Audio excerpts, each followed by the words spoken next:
Hello friends, स्वागत है आप सभी लोगों का हमारे चैनल क्विक स्टडी में। मैं कमल बेस्ट। इस वीडियो के माध्यम से दोस्तों आपके यहाँ पर कराऊंगा आर्मी टेक्निकल एनए का दोस्तों केमिस्ट्री का पार्ट नंबर 13, यानी कि यहाँ पर आपको मिलेगा रसायन विज्ञान का भाग नंबर 13। इससे पहले दोस्तों आपको 12 भाग कराए जा चुके हैं, जहाँ पर आपने महत्वपूर्ण क्वेश्चन को देखा। और आज भी दोस्तों आप खास क्वेश्चन को देखेंगे, तो आराम से आप टॉपिक को देखें शुरू से लेकर आखिर तक, और जो भी क्वेश्चन यहाँ पर मिलेंगे सारे क्वेश्चनों को नोट कर लेंगे। और साथ में यदि आपने दोस्तों हमारे चैनल को सब्सक्राइब ना किया हो तो प्लीज़ सब्सक्राइब कर लें, ताकि आपको इस प्रकार की वीडियोज़ लगातार मिलती रहें। तो शुरू करते हैं। देखिए क्वेश्चनों को। पहला क्वेश्चन दोस्तों आपको दिखता है, निम्न में से स्वच्छतम ईंधन के रूप में है, यानी कि आपको बताना है which among the following considered as the cleanest fuel. यहाँ पर देखिए दोस्तों, यदि आप बात करें क्लीनेस्ट फ्यूल के तौर पर दोस्तों कौन सा वाला हो जाएगा। पहला आपको दिया पेट्रोल, दूसरा आपको दिया केरोसिन, तीसरा आपको दिया हाइड्रोजन गैस, और थर्ड वाला दिया है, फोर्थ वाला दिया है एलपीजी। यहाँ पर देखिए दोस्तों आपको जो हाइड्रोजन गैस दी है, हाइड्रोजन गैस जो यहाँ पे है दोस्तों, एक प्रकार से आप कह सकते हैं यहाँ पे ये क्लीनेस्ट फ्यूल के तौर पे, यानी कि एक प्रकार से आप स्वच्छ ईंधन के तौर पे यहाँ पे इसको देखते हैं। तो ऑप्शन नंबर आपका सी वाला हो जाएगा, हाइड्रोजन गैस। नेक्स्ट वाला क्वेश्चन देखिए दोस्तों। नेक्स्ट वाला क्वेश्चन आपको दिखता है, पॉलीथीन तथा पीवीसी किन के उदाहरण हैं, यानी आपको बताना है polythene and PVC are example of. PVC मतलब है दोस्तों यहाँ पे, पीवीसी आपका होता है पॉली विनाइल क्लोराइड, और यहाँ पे पॉलीथीन आप जानते हैं, पॉलीथीन क्या है दोस्तों, एथीन का पॉलीमर है। यानी दोनों ही क्या है दोस्तों, यहाँ पे दोनों ही पॉलीमर हैं। और पॉलीमर आप जानते हैं क्या होते हैं। पॉलीमर दोस्तों मोनोमर के एक प्रकार से, बार बार मोनोमर को यदि आप कंबाइन करते हैं तो उनके बाद बनते हैं, यानी कि मोनोमर एक प्रकार की यूनिट है दोस्तों, काहे की, पॉलीमर की। तो पॉलीमर एक क्वेश्चन भी आता है कि बताइए पॉलीमर की जो यूनिट होती है, यानी जो पॉलीमर होते हैं किससे मिलके बने होते हैं, आप कहेंगे मोनोमर से। मोनोमर दोस्तों पॉलीमर की एक यूनिट का नाम है। तो यहाँ पर देखिए जो आपका पॉलीथीन में होता है वो आपका दोस्तों एथीन मोनोमर होता है, यानी कि एथीन से मिलकर लगातार आप एथीन को कंबाइन करते रहेंगे, तो इससे दोस्तों क्या बनेगा, पॉलीथीन बनती है। और वैसे ही आप यहाँ पे देखते हैं पॉलीविनाइल क्लोराइड में, विनाइल क्लोराइड को दोस्तों आप लगातार कंबाइन करते हैं तो आपको मिलता है पॉलीविनाइल क्लोराइड। तो यहाँ पर देखिए दोनों ही क्या है दोस्तों, आपको बताना है दोनों यहाँ पे हैं दोस्तों एग्जांपल थर्मोसेटिंग प्लास्टिक के, यानी आप यहाँ पे कह देंगे ये दोनों होते हैं दोस्तों थर्मोसेटिंग प्लास्टिक। दो प्रकार के मेनली प्लास्टिक होते हैं, आपको मालूम होगा। एक दोस्त यहाँ पर होता है प्लास्टिक के जो टाइप होते हैं, एक होता है थर्मोप्लास्टिक और दूसरा होता है दोस्तों थर्मोसेटिंग प्लास्टिक। तो यहाँ पर जो आपका हो जाएगा, ये आपका दोस्तों थर्मोसेटिंग प्लास्टिक का है। जो थर्मोसेटिंग प्लास्टिक होता है दोस्तों, इसमें एक प्रकार से बाइंड होने की प्रॉपर्टी होती है और फ्लेक्सिबिलिटी होती है। तो यहाँ पर आप कह देंगे थर्मोसेटिंग प्लास्टिक, ये हो जाएगा। नेक्स्ट क्वेश्चन देखिए दोस्तों, डिजीज ड्यू टू प्रोटोजोआ, यानी कि आपको बताना है जो यहाँ पे डिजीज यहाँ पे दी है, यानी कि जो बीमारियाँ दी हैं दोस्तों, उनमें से कौन सी वाली बीमारी प्रोटोजोआ से होती है। यहाँ पर आप देखते हैं पहला आपको दिया है ट्यूबरक्लोसिस। ट्यूबरक्लोसिस को दोस्तों आप कह सकते हैं यहाँ पे टीबी शॉर्ट में, या फिर आप कह सकते हैं तपेदिक।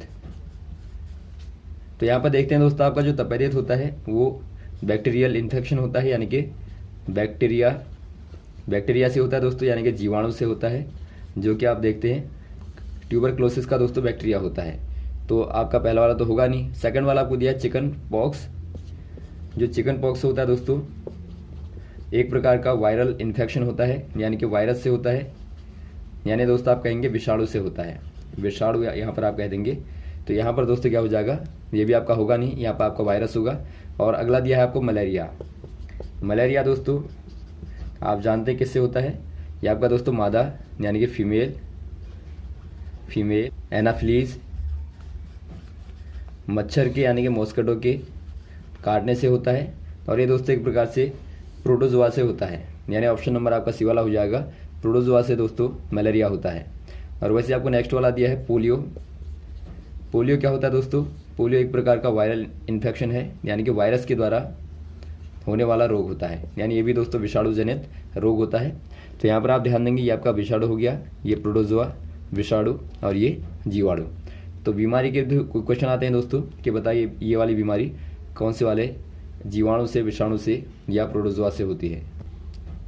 नेक्स्ट क्वेश्चन देखिए, वह रासायनिक प्रक्रिया जिसमें पदार्थ ऑक्सीजन से संयोजित होता है, यानी कि आपको बताना है a chemical process in which a substance react with oxygen to give off. यहाँ पर देखिए दोस्तों, यदि आप यहाँ पर सबस्टेंस की रिएक्शन कराएंगे, कोई आपके पास में सबस्टेंस है यानी कोई पदार्थ था दोस्तों, और ये कंबाइन होता है O2 के साथ में, तो यहाँ पे दोनों कंबाइन होने के बाद में क्या देंगे आपको बताना है, कौन सी वाली रिएक्शन को दोस्तों यहाँ पे देते हैं। पहला आपको दिया है कंडक्शन, दूसरा आपको दिया कन्वेक्शन, तीसरा आपको दिया कंबस्टन और चौथा दिया है रेडिएशन। यहाँ पर दोस्तों आपका डी वाला सी वाला हो जाएगा कंबस्टन। आप देखते हैं दोस्तों, माना यहाँ पर आप कोई सबस्टेंस के तौर पे कोल को ही ले लें और O2 को आप रिएक्शन करें दोस्तों, तो यहाँ पर आप देखते हैं कि ये दोस्तों क्या होता है, दहन होता है। इसका दहन होने का मतलब है इसका दोस्तों क्या होता है, कंबस्टन होता है। यानी कि आप जब भी दोस्तों कंबस्टन करेंगे तो वहाँ पे क्या होगा, O2 क्या होगी दोस्तों, सबस्टेंस के साथ में कंबाइन होती है। तो ये आपका यहाँ पर हो जाएगा ऑप्शन नंबर सी वाला।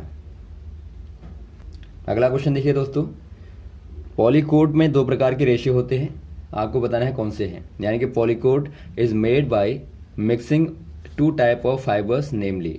यहाँ पर देखिए दोस्तों आपके दो फाइबर हैं, फाइबर्स काय में है, पॉलीकोट में। पॉलीकोट यहाँ पे देखिए दोस्तों, पॉली मतलब होता है पॉलीएस्टर, पॉलीएस्टर होता है, कोट मतलब होता है कॉटन, यानी कि दोनों को मिला के दोस्तों क्या बनता है, पॉलीकोट बनता है। तो आप इजीली याद रख लेंगे, यहाँ पर नाम से आपको मालूम लग रहा होगा। तो ऑप्शन नंबर कौन सा हो जाएगा, ऑप्शन दोस्तों आपका दिखता है डी वाला, तो डी वाले में आप टिक कर देंगे, पॉलीएस्टर और कॉटन। नेक्स्ट क्वेश्चन देखिए दोस्तों, रासायनिक पदार्थ जो अंतःस्रावी ग्रंथियों के द्वारा स्रावित होता है, यानी आपको बताना है the chemical substance which are secreted from endocrine glands are called. यहाँ पर देखिए दोस्तों, जिनका सिक्रेशन होता है एंडोक्राइन ग्लैंड्स के द्वारा। आपको मालूम होगा हमारी बॉडी में दोस्तों दो प्रकार की ग्लैंड्स होती हैं। पहला आपका होता है एंडोक्राइन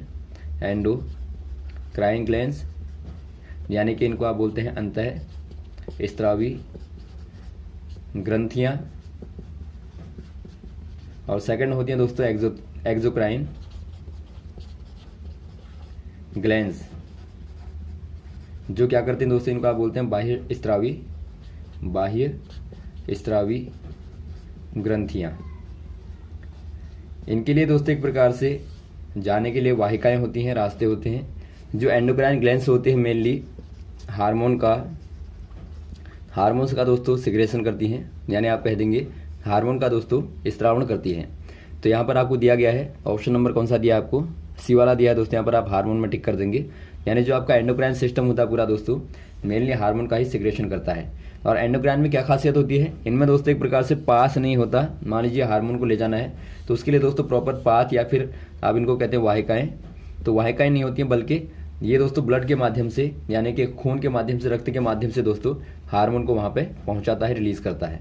तो यहाँ पर आप एग्जाम्पल के तौर पर देख सकते हैं, यदि आप थायराइड को देखें दोस्तों, थायराइड ग्लैंड को देखें तो ये थायराइड नामक हार्मोन का सिक्रेशन करती है गले में, थायराइड हार्मोन का। वैसे आप दोस्तों एड्रीनल ग्लैंड को देखें तो ये सिक्रेशन करती है एड्रेनालिन नामक हार्मोन का। तो इस प्रकार से आप देखते हैं अलग अलग प्रकार की दोस्तों जो ग्लैंड्स होती हैं अलग अलग हार्मोन का सिक्रेशन करती हैं। अगला क्वेश्चन देखिए दोस्तों, फूड केन टिन से पॉलिश होती है न कि जिंक से, क्यों। यानी आपको बताना है food cans are coated with tin not with zinc because. दोस्तों यहाँ पर देखिए जो फूड केन होती हैं, फूड केन एक प्रकार से जिनमें फूड आप मटेरियल रखते हैं, वो जो केनें होती हैं दोस्तों आपको बताना है कि टिन से पॉलिश होती हैं, यानी कि कोटेड होती हैं, न कि दोस्तों जिंक से। ऐसा क्यों होता है आपको बताना है। आपको मालूम होगा दोस्तों जो जिंक होता है, zinc much more reactive than tin, यानी कि जिंक दोस्तों एक प्रकार से much more reactive than tin कह देंगे। यानी कि दोस्तों जो जिंक होता है टिन के मुकाबले बहुत ज़्यादा रिएक्टिव होता है, बहुत ज़्यादा क्रियाशील होता है। तो इसीलिए दोस्तों यदि आप जिंक में रखेंगे तो वहाँ पर खतरा रहता है ये एसिड के साथ में या फिर दोस्तों बेस के साथ में, जो कि फूड में होते हैं। फूड में आप देखेंगे अम्लीय क्षार होंगे तो उनके साथ में दोस्तों रिएक्शन कर देगा, तो उससे क्या कर देगा, खाने को यानी कि फूड को दोस्तों ख़राब कर देगा। तो इसीलिए आप यहाँ पे टिन का यूज़ करते हैं। आप जानते हैं टिन बहुत लेस रिएक्टिव होता है इसके कंपेरिजन में, तो इसीलिए आप टिन का दोस्तों यूज़ करते हैं। तो यहाँ पर आपको दिया गया है zinc is more reactive than tin, यानी कि जिंक टिन से दोस्तों बहुत ज़्यादा क्रियाशील होता है।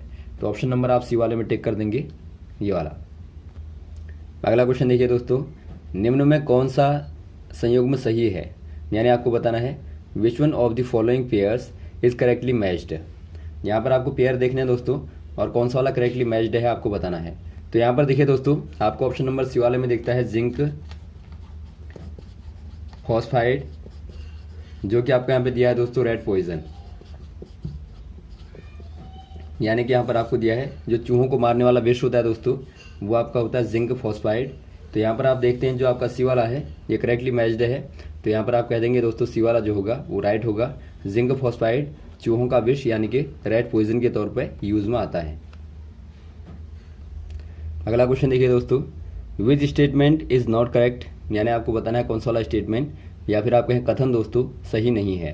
पहला आपको दिया हाइड्रोजन इज एन एलिमेंट, यानी कि जो हाइड्रोजन होता है एक प्रकार से क्या है दोस्तों, एलिमेंट है यानी तत्व है, जो कि राइट है। तो पहला वाला आपका ठीक है। सेकंड आपको दिया hydrogen is the highest element, यानी कि हाइड्रोजन क्या होता है एक प्रकार से हाईएस्ट, यानी कि दोस्तों एक प्रकार से उच्चतम तत्व होता है। ये भी आपको मालूम है कि शुरुआत हाइड्रोजन से ही होती है पीरियोडिक टेबल में। तो ये आपका सेकंड वाला भी आपका राइट है।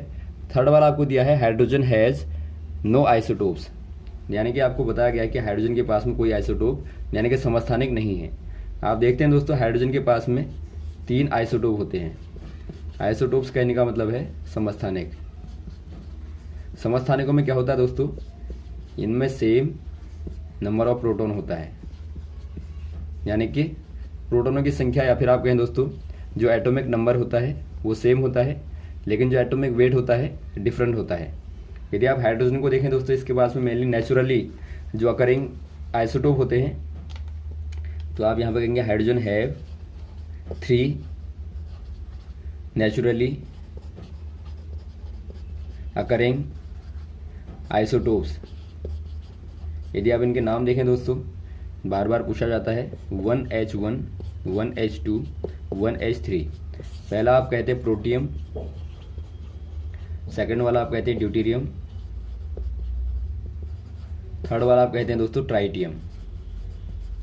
जिनमें से आपका ट्राइटियम दोस्तों एक प्रकार से रेडियो एक्टिव होता है। एक क्वेश्चन भी पूछा जाता है कि बताइए कौन सा वाला आइसोटोप हाइड्रोजन का रेडियो एक्टिव होता है। तो यहाँ पर देखिए दोस्तों आपके 3 होते हैं, जबकि यहाँ पर आपको दिया है हाइड्रोजन हैज़ नो आइसोटोप्स। तो आपका जो थर्ड वाला स्टेटमेंट है, तो ये वाला स्टेटमेंट दोस्तों क्या हो जाएगा, एक प्रकार से रॉन्ग हो जाएगा। और नेक्स्ट वाला आपको दिया है hydrogen and oxygen form an explosive mixture. और आप जानते हैं दोस्तों H2 और O2 का यूज़ कहाँ पे किया जाता है, एक प्रकार से एक्सप्लोसिव मिक्सचर के तौर पर भी किया जाता है। आप देखते हैं दोस्तों खासतौर पर इसका यूज़ रॉकेट के दोस्तों प्रोपेलेंट के तौर पर भी इनका यूज़ होता है, यानी वहाँ पर भी दोस्तों एक प्रकार से ईंधन के रूप में इनका यूज़ होता है। तो आपका जो सी वाला है दोस्तों, सी वाला आपका रॉन्ग हो जाएगा। ऑप्शन नंबर आप सी वाले में टिक कर देंगे। अगला क्वेश्चन देखिए दोस्तों, सल्फ्यूरिक अम्ल का तुल्यांकी भार क्या होगा, यानी आपको बताना है which one of the following is equivalent weight of sulphuric acid. यदि आप बात करें दोस्तों सल्फ्यूरिक एसिड की इक्विवेलेंट वेट की, यानी कि तुल्यांकी भार जो होता है दोस्तों क्या होता है एक प्रकार से, यदि आपको एसिड का तुल्यांकी भार बताना होगा दोस्तों, एसिड के केस में क्या होता है मॉलिक्यूलर वेट अपॉन बेसिसिटी, यानी दोस्तों आप क्षारकता से भाग दे देते हैं। क्षारकता से यदि आप भाग दे देंगे दोस्तों उसके मॉलिक्यूलर भार में, यानी कि उसके आणविक द्रव्यमान में भाग दे देंगे, तो आपको मिलता है एसिड का दोस्तों इक्विवेलेंट वेट मिलता है। तो यहाँ पे देखिए, यहाँ पर आप पहले क्या निकाल लेंगे H2SO4 का दोस्तों मॉलिक्यूलर वेट निकालेंगे। H2SO4 आप जानते हैं H का दोस्तों 1 होता है, 2 हैं तो आपका 2 गुणा 1 कर देंगे धन।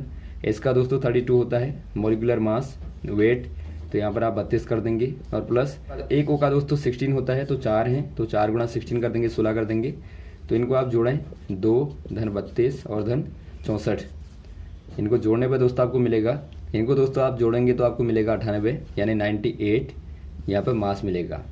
अब यहाँ पर देखिए दोस्तों आपको निकालना है इक्विवेलेंट वेट बराबर होता है दोस्तों molecular weight molecular weight upon basicity, यानी क्षारकता से आप भाग दे देंगे तो आपको यहाँ पर क्या मिलेगा, जो H2SO4 होता है दोस्तों, उसकी यदि आप बेसिसिटी को देखेंगे तो आपकी 2 होती है, यानी यहाँ पर जो क्षारकता होती है 2 होती है, तो इससे आप भाग दे देंगे तो आपको मिलेगा 98/2, यानी कि यहाँ पर दोस्तों आपको 49 मिलेगा।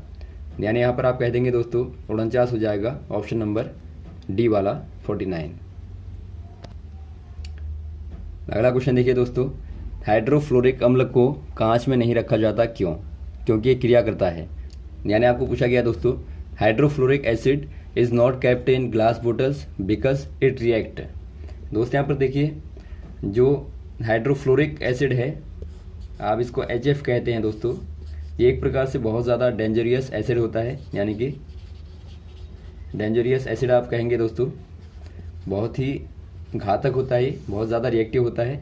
यदि आप इसकी रिएक्शन दोस्तों, यदि आप इसको अम्ल के संपर्क में लाते हैं, यानी कि एसिड के साथ मिलाते हैं या बेस के साथ मिलाते हैं या फिर आप वाटर के साथ मिलाते हैं, तो आराम से रिएक्शन कर लेता है।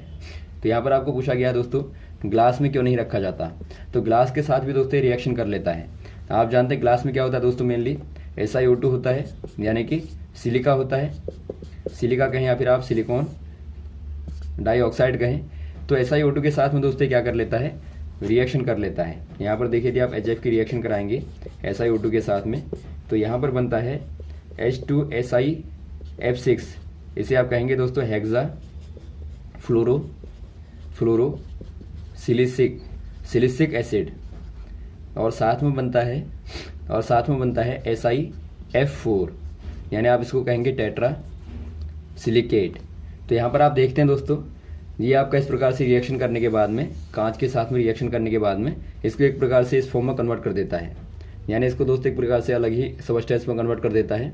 तो इसीलिए ग्लास के बर्तनों में HF को नहीं रखा जाता। तो यहाँ पर आपका हो जाएगा ऑप्शन नंबर डी वाला, सिलिकॉन डाइऑक्साइड से दोस्तों रिएक्शन कर लेता है।